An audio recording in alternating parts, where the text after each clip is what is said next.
Unsure of your dream? Study abroad destination? Clear your doubts. Videsh Consult. Call 9676502888.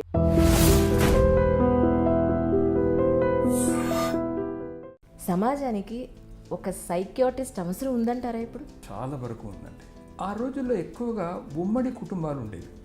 ఇంట్లో ఎవరికి ఏ సమస్య వచ్చినా కూడా ఎవరో ఒకరు అడ్వైస్ చేయడానికి ఉండేవాళ్ళండి. అవును. ఎప్పుడైతే మనకు మంచి చెడు చెప్పేవాళ్ళు ఎవరు లేరో జీవితం అనేది చాలా పెద్ద ప్రాబ్లంలోకి వెళ్ళిపోతున్నారు. మీరు బతుకుతున్నారా జీవిస్తున్నారా అంటే ఏదో బతుకుతున్నామా అనిస్తారండి. కానీ బతుకుతున్నామనే మాట చాలా పెద్ద తప్పండి.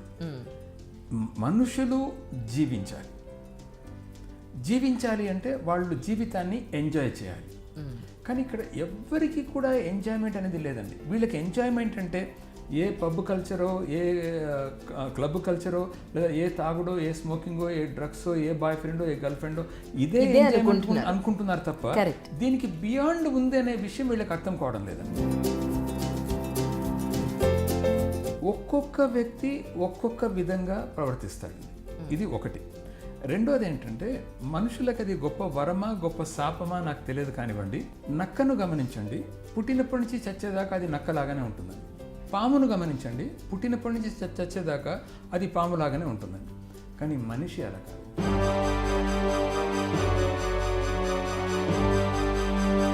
సాధారణంగా భార్యాభర్తలు అన్న తర్వాత గొడవలు చాలా సహజంగా ఉంటాయండి. ఇప్పుడు అది సైకాలజిస్ట్ కావచ్చు, ప్రైమ్ మినిస్టర్ కావచ్చు, ప్రెసిడెంట్ కావచ్చు, బట్ డెఫినెట్గా గొడవలు అనేవి ఉంటాయి.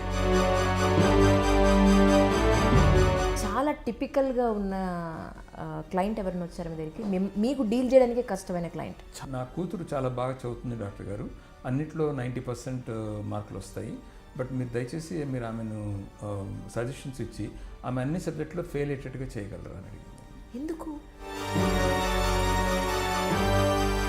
పిల్లలకి మీరు ఫిష్ కర్రీ పెట్టకండి. పిల్లలకి మీరు ఫిష్ని ఎలా పట్టుకోవాలో నేర్పించండి.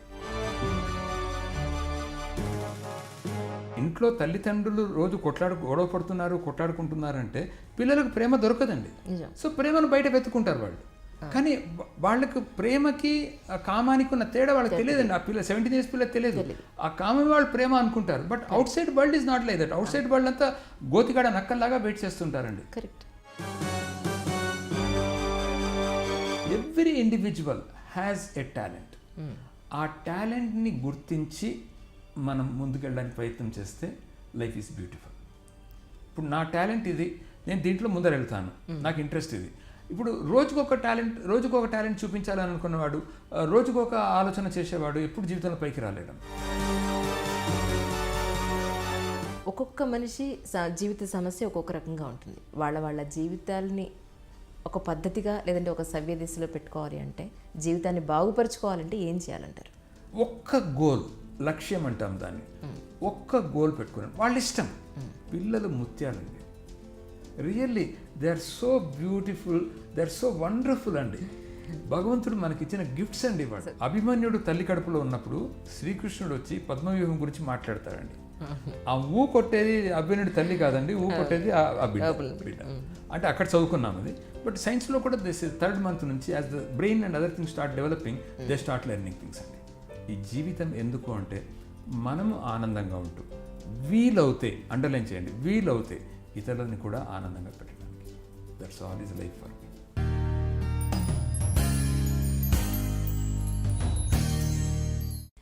హాయ్ అండి, దిల్సీ విత్ మీ అంజలి కార్యక్రమంలో నా స్పెషల్ గెస్ట్ ఎవరో తెలుసా మీకు? మన మానసిక సమస్యలన్నింటినీ కూడా ఎంతో చిటికలో ఇలా ఈజీగా సాల్వ్ చేయగలిగే డాక్టర్ నాగేష్ గారితో. మరి నాగేష్ గారి జీవిత విశేషాలని మరి ఆయన మాటల్లోనే తెలుసుకుందాం. సార్ నమస్కారం అండి. నమస్కారం అండి. మిమ్మల్ని సార్ అనాలా, గురువు గారు అనాలా నాకు నిజంగా అర్థం కావట్లేదు. ఎందుకంటే మీకు ఒక విషయం గుర్తు చేయాలి. ఇక్కడ 95లో మీరు అప్పుడు ట్యాంక్ బండ్ ఎండింగ్లో ఉన్న పెట్రోల్ బంక్ సందులో ఇండిపెండెంట్ హౌస్లో పైన ఉండేవాళ్ళు. అవునండి. నేను మీకు కాల్ చేసినప్పుడు కూడా నేను మీకు చెప్పలేదు, కెమెరా ముందే చెప్దామన్న ఉద్దేశంతో. ఓకే. ఏంటంటే నేను మీ ఇంటికి వచ్చి మీ ఫ్యామిలీ అందరికీ కూడా పొద్దున్నే 6:30, 7 o'clockకి వచ్చి క్లాసెస్ ఇచ్చేదాన్ని, ఎక్సర్సైజ్ క్లాసెస్ చెప్పేదాన్ని. రైట్. అది నేను. But you are very young. I was in 17 years, sir.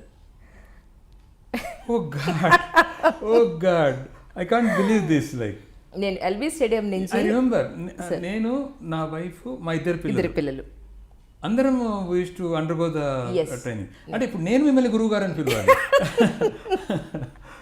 ఇంకోటి ఏంటంటే నేను ఎప్పటికీ మర్చిపోలేంది, మీరు మీ పిల్లల మీద మేడం మీద చూపించిన ప్రేమ. మేడం నాకు ఇచ్చే కాఫీ, స్టీల్ గ్లాస్ తోటి ఓకే, ఎంత మంచి కాఫీ ఇస్తారంటే, నేను ఇంటర్వ్యూ పొద్దున ఎందుకు పెట్టుకోలేకపోయాను, మేడం ఇంట్లో పెట్టుకుంటే బాగుండేది అనుకున్నాను నిజంగా. తప్పకుండా కాఫీ కోసమే. That is any time, that is not a problem. ఈ రోజుకి మా ఇంట్లో నాకు పెళ్ళైంది, 2 పిల్లలు ఉన్నారు, అయినా సరే కాఫీ మేడంలా పెట్టాలి, అది నాకు రోల్ మోడల్ అనమాట. ఆ కాఫీ అనేది నాకు రోల్ మోడల్, మేడం చేత్తో కాఫీ. వండర్ఫుల్. సో ఎప్పటికీ మర్చిపోలేను. ఇంకొక విషయం చెప్పాలి సార్, ఎందుకు అనంటే ప్రతి మనిషి, ఒక రిక్షా వాడైనా ఆటో వాడైనా సరే, ఎవరి జీవితాన్ని టచ్ చేసినా వారి జీవితాల్లో ఒక పెద్ద హిస్టరీలానే ఉంటుంది. డెఫినెట్గా. నా జీవితంలో నేను మీకు ఇచ్చిన క్లాస్కి మీరు నాకు ఇచ్చిన ఫీ, నేను డిగ్రీ 2 సంవత్సరాలు చదువుకున్నాను. దట్ ఈస్ రియల్లీ గ్రేట్ అండి. నేను మీకు చెప్పింది 2 మంత్సే, అయినా కూడా ఆ 2 మంత్స్ డబ్బులు చాలా జాగ్రత్తగా పెట్టుకుని ఓకే, 2 సంవత్సరాలు నా డిగ్రీ ఫీజు కట్టుకున్నాను. వండర్ఫుల్. సో మీ ఫీజుతో నేను డిగ్రీ చదువుకున్నాను ఒక విధంగా చెప్పాలంటే. God సో అందుకని నిజంగా మీరు నా గురువు గారని చెప్పాలి. Thank you very much. Sir, ఇప్పుడు ప్రజెంట్ దీనికి వస్తే కనుక సమాజానికి ఒక సైకియాట్రిస్ట్ అవసరం ఉందంటారా ఇప్పుడు? సమాజానికి ఒక సైకాలజిస్ట్ అవసరం అయితే చాలా వరకు ఉందండి.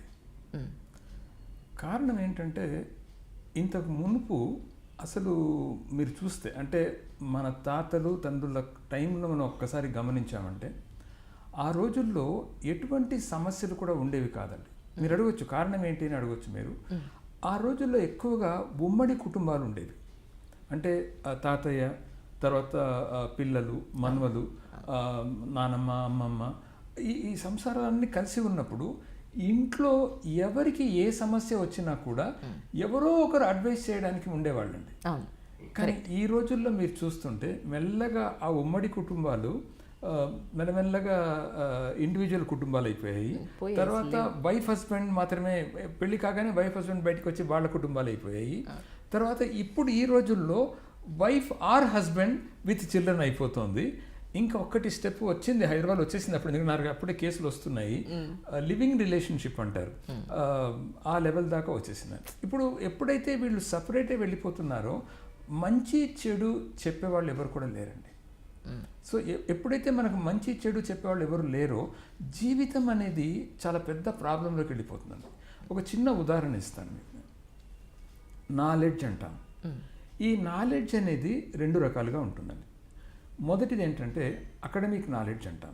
ఈ అకాడమిక్ నాలెడ్జ్ అంటే 10th class, intermediate, degree, MPhil, PhD, ఇవన్నీ కూడా అకాడమిక్ నాలెడ్జ్ కిందకి వస్తాయండి. సో ఈ రోజుల్లో మనం ఏం చేస్తున్నాము, దీనికి చాలా అకాడమిక్ నాలెడ్జ్కి చాలా విలువ ఇస్తున్నాము, ఇవ్వాలి కూడా. కానీ పిల్లల్ని ఒక మంచి స్కూల్లో పడేసాము, ఒక మంచి కాలేజీలో పడేసాము అని లక్షల ఫీజులు కట్టి పంపించేస్తున్నాము. కానీ ఇక్కడ ఇంకొక విషయాన్ని తల్లిదండ్రులు కానీ టీచర్లు కానీ మర్చిపోతున్నామండి. అదేంటంటే ఇంకొక నాలెడ్జ్ కూడా ఉంది. ఈ నాలెడ్జ్ని మేము లైఫ్ నాలెడ్జ్ అంటామండి. అంటే నథింగ్ బట్ ప్రపంచ జ్ఞానం అనుకోవచ్చు అంటారు. ప్రపంచ జ్ఞానం అంటే ఏంటి? ఇప్పుడు ఎవరితో ఎలాగ జీవించాలి మనం అనేది. ఇప్పుడు జీవితంలో ఏం జరుగుతుందంటే, నేను చాలామందిని అడుగుతానండి, మీరు బతుకుతున్నారా జీవిస్తున్నారా అంటే ఏదో బతుకుతున్నామా అనిస్తారండి. కానీ బతుకుతున్నామనే మాట చాలా పెద్ద తప్పండి. మనుషులు జీవించాలి. జీవించాలి అంటే వాళ్ళు జీవితాన్ని ఎంజాయ్ చేయాలి. కానీ ఇక్కడ ఎవ్వరికి కూడా ఎంజాయ్మెంట్ అనేది లేదండి. వీళ్ళకి ఎంజాయ్మెంట్ అంటే ఏ పబ్ కల్చరో, ఏ క్లబ్ కల్చరో, లేదా ఏ తాగుడో, ఏ స్మోకింగో, ఏ డ్రగ్సో, ఏ బాయ్ ఫ్రెండో, ఏ గర్ల్ ఫ్రెండో, ఇదే అనుకుంటున్నారు తప్ప దీనికి బియాండ్ ఉంది అనే విషయం వీళ్ళకి అర్థం కావడం లేదండి. అందుకని వీళ్ళు ఏమంటారు, బతుకుతున్నాం అనేస్తారు. కానీ మనుషులు జీవించాలండి. మరి ఎవరు బతకాలి అని అడిగితే జంతువులు బతుకుతాయండి. కానీ జంతువులకి మనకి తేడా ఉందండి. ఇప్పుడు మీరు ఆలోచిస్తే ఒక సెకండు, అడవిలో జంతువులు పుడుతున్నాయి, జంతువులు పెరుగుతున్నాయి, జంతువులు పిల్లల్ని కంటున్నాయి, జంతువులు ముసలి అవుతున్నాయి, జంతువులు చచ్చిపోతున్నాయండి.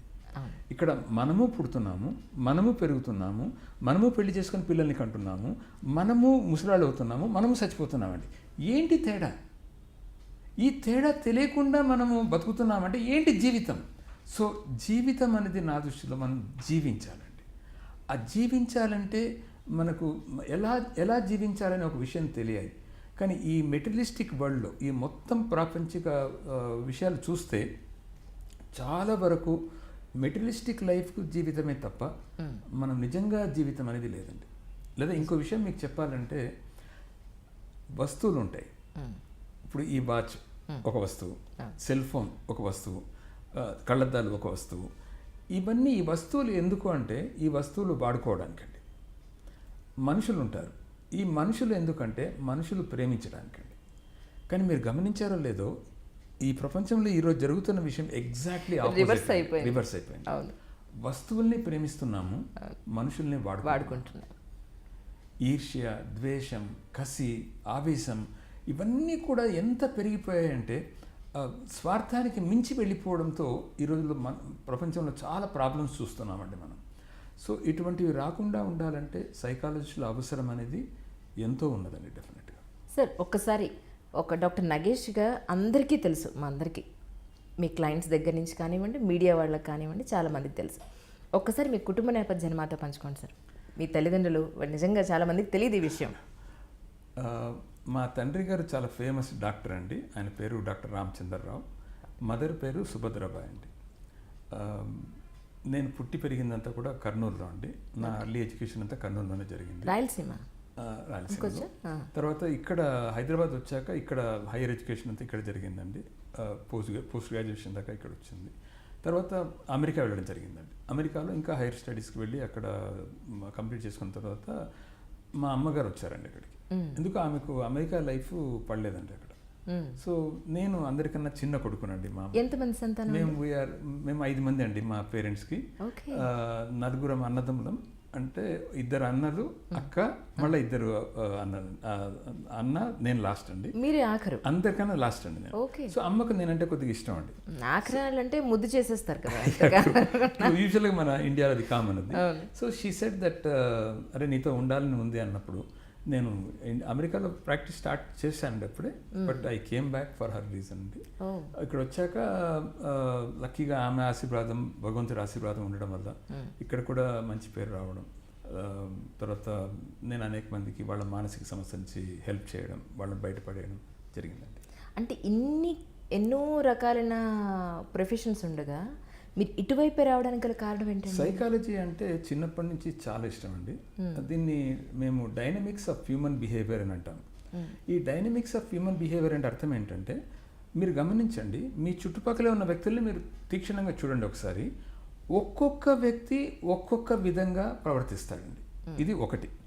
రెండోది ఏంటంటే, మనుషులకు అది గొప్ప వరమా గొప్ప శాపమా నాకు తెలియదు కానివ్వండి, మనుషులకున్న ఆ శాపం కానీ వరం కానీ ఏంటంటే, వాళ్ళు మనసులో ఒకటి పెట్టుకొని బయట ఇంకొకటి తీయగా మాట్లాడతారు. మనసులో పాయిజన్ ఉంటుంది, బయట మాత్రం చాలా తీయగా మాట్లాడతారండి. ఇది ఇప్పుడు ఒక చిన్న ఎగ్జాంపుల్ ఇవ్వాలంటే మీకు, మీరు పులిని గమనించండి. అడవిలో పుట్టినప్పటి నుంచి చచ్చేదాకా అది పులిలాగానే ఉంటుందండి. నక్కను గమనించండి, పుట్టినప్పటి నుంచి చచ్చేదాకా అది నక్కలాగానే ఉంటుందండి. పామును గమనించండి, పుట్టినప్పటి నుంచి చచ్చేదాకా అది పాములాగానే ఉంటుందండి. కానీ మనిషి అలా కాదండి. ఒకసారి పాములాగా ఉంటాడు, ఒకసారి నక్కలాగా అయిపోతాడు, ఒకసారి పులిలాగా అవుతాడండి. సో ఈ డిఫరెన్స్ మనం గమనిస్తే ఇప్పుడు, ఎందుకంటే ప్రపంచం అంతా నెగిటివ్ అయిపోతుంది. సో స్వార్థం ఎంత పెరిగిపోయిందంటే దానికి అంతు అనేది లేదండి ఈ రోజుల్లో. సో ఇది చూసినప్పుడు చిన్నప్పటి నుంచి నాకున్న ఆ ఇంట్రెస్ట్తో నేను సైకాలజీ సబ్జెక్ట్ తీసుకోవడం జరిగిందండి. అంతేకాదు, నేను మధ్యలో వేరే దీనికి వెళ్ళినా కూడా నా మనసంతా దీనిపైనే ఉండేదండి. So again I came back. చాలా కష్టపడి నేను చేశాను ఇక్కడ హైదరాబాద్లో. దెన్ ఈ సైకాలజీలో ఇంట్రెస్ట్ రావడానికి ఇంకో కారణం ఏంటంటే, మై బ్రదర్ ఇన్ లా, అంటే మా బావగారు, he was a very famous psychiatrist and hypnotist in New York అండి, అమెరికాలో. సో ఆయన అక్కడ వెళ్ళి ఆయన కలిసినప్పుడు, ఇన్ఫ్యాక్ట్ నన్ను అమెరికాలో బాగా హెల్ప్ చేసింది కూడా ఆయనే అండి. ఆయన సైకాలజీ సబ్జెక్ట్ మాట్లాడడం నాకు ఇంకా ఇంట్రెస్ట్ని ఎక్కువ చేసిందండి. అది ఆ విధంగా సైకాలజీ రావడం జరిగింది. మీకు గుర్తుందా సార్, మీ ఫస్ట్ టైం మీరు ప్రాక్టీస్ పెట్టినప్పుడు మీకు వచ్చిన మొదటి కేసు గుర్తుందా? గుర్తుందండి. ఒక అమ్మాయి వచ్చింది నా దగ్గరికి. యాక్చువల్గా ఒక ప్రాబ్లంతో వచ్చింది. తను ఒక బిజినెస్ మ్యాన్ కూతురు. ఇండియాకి నేను వచ్చిన తర్వాత వచ్చిన ఫస్ట్ కేసు. ఓకే. అంటే ఏ సమస్య వచ్చారప్పుడు పేర్లు ఏం చెప్పక్కర్లేదండి, జస్ట్ అంటే మామూలు. ఎడ్యుకేషన్లో ప్రాబ్లంతో వచ్చారండి. She's about 17 years of age అమ్మాయి. ఏకాగ్రత, ఆత్మవిశ్వాసం, జ్ఞాపశక్తి కరెక్ట్గా లేదు, కొద్దిగా మీరు ఏమన్నా సజెషన్స్ ఇవ్వగలరా, కౌన్సిలింగ్ చేయగలరా అని వాళ్ళ పేరెంట్స్ పిలుచుకొచ్చారండి. ఓకే, అంటే ఇన్నేళ్ళు ఇప్పుడు ఎన్నేళ్ళు అయిందండి మీరు ప్రాక్టీస్ స్టార్ట్ చేసినప్పటి నుంచి ఆల్మోస్ట్ నియరింగ్ అబౌట్ 40 years అండి. 40 years. 40 yearsలో మీరు స్టార్ట్ చేసినప్పటి నుంచి ఇప్పటి వరకు తేడాలున్న గమనించారా? అయితే మనుషుల్లో కానివ్వండి, మీ దగ్గరికి వచ్చే క్లయింట్స్లో కానివ్వండి. చాలా తేడాలు ఉన్నాయండి. In fact there is sea change అని చెప్పాలి. ఒకటి, సైకాలజీ బాగా ఈరోజు ప్రతి ఒక్కరు కూడా తెలుసుకుంటున్నారండి. సైకాలజీ ఇంపార్టెన్స్ అనేది చాలామంది తెలుసుకుంటున్నారు. అదొక చేంజ్ బాగా చూడగలిగాను నేను. రెండోది ఏంటంటే మనుషులు కూడా ఇంత మునుపు ఉన్న రీతి, ఈరోజు ఉన్న రీతి, there is lot of difference అండి. సో ఆ డిఫరెన్స్లో క్లియర్గా తెలుస్తుంది కూడా. అంటే ఇప్పుడు ఈ మధ్యకాలంలో అందరూ చెప్పేది ఏంటి అని అంటే, నిన్న మొన్న పేపర్లో చూసిన సూసైడ్ కేసు కానివ్వండి, ఫిల్మ్ ఇండస్ట్రీలో కమెడియన్, లేదు అని అంటే నిన్న వాళ్ళ హస్బెండ్ని చంపేసి కాల్ చేసి వేరే అతని మొహం మీద యాసిడ్ పోసి, ఇలాంటి సిచ్యువేషన్స్ అసలు రావడానికి ప్రధాన కారణం ఏంటంటారు? నన్ను అడిగితే ఈ ప్రధాన కారణం ఏంటంటే తల్లిదండ్రులు, తర్వాత మనకు గురువులు ఎవరైతే, టీచర్స్ ఎవరైతే ఉంటారో వీళ్ళని నేను అనుకుంటున్నానండి. ఎందుకంటే తల్లిదండ్రులకే టైం లేదు. ఇప్పుడు పిల్లల్ని కనడం అనేది చాలా ఈజీ అండి, కానీ పిల్లల్ని పెంచడం అనేది చాలా చాలా కష్టం. వాళ్ళని ఈ సమాజానికి ఉపయోగపడేలాగా మనం పెంచాలండి. అంతే తప్ప ఈ సమాజానికి చీడపురుగులాగా మనం పెంచకూడదు. కానీ తల్లిదండ్రులు వాళ్ళకి టైం లేదు కాబట్టి వాళ్ళు ఏం చేస్తున్నారంటే, వీడిని మంచి స్కూల్లో పడేసాము, వీడిని మంచి కాలేజీలో పడేసాము అని అనుకుంటున్నాము. వాళ్ళు అసలు కాలేజీకి వెళ్తున్నారా, స్కూల్కి వెళ్తున్నారా అని కూడా చూడడం లేదండి. నా దగ్గరికి వస్తాయి కేసులు. వాళ్ళు అంటుంటారనమాట, సార్ వీడు ఇంజనీరింగ్ ఒక 3 years బ్యాక్ జాయిన్ అయ్యాడు సార్, మన రీసెంట్గా మాకు తెలిసిన విషయం ఏంటంటే 3 years నుంచి వీడు ఫెయిల్ అవుతూనే ఉన్నాడు సార్, మాకు అస్సలు తెలియదు సార్ అని చెప్తుంటారండి. అంటే ఏమాత్రం పట్టించుకోరు అనమాట.